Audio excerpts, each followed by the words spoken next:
The Department of Defense Computer Electronic Accommodations Program.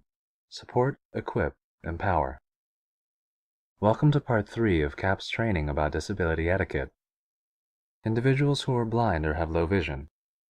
Vision disabilities may include blindness, low vision, and vision impairments.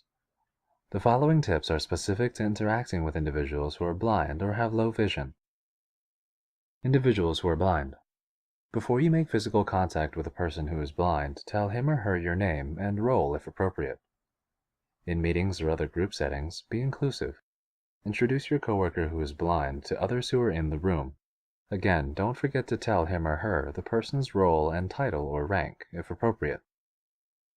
It's best to introduce people in an organized manner. For example, start by introducing the person immediately to the individual's right, and then proceed to that person's right, etc.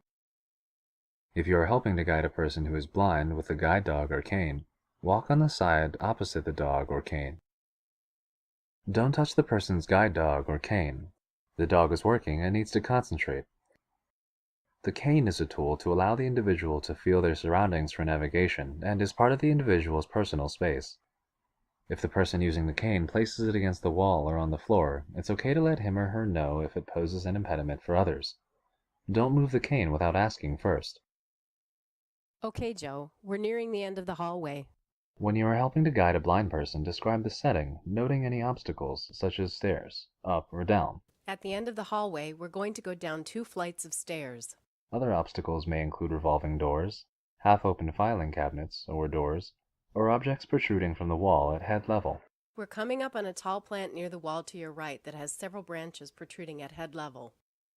If you need to give a warning to a blind person, be specific.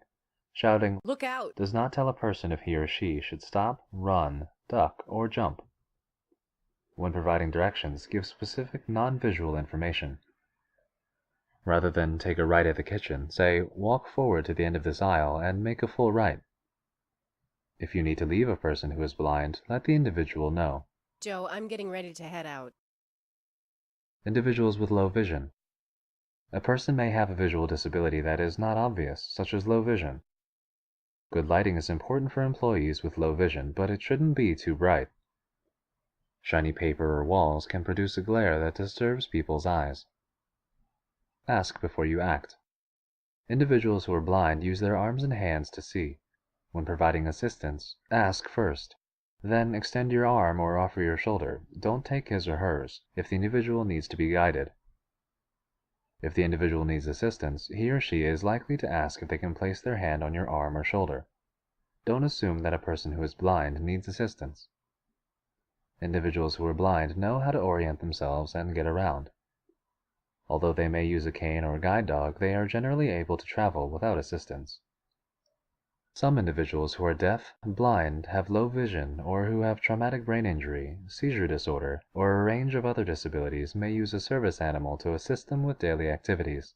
Federal disability laws require that employers modify no animals policies to allow an individual with a disability access with his or her service animal. Service animals are trained and well behaved.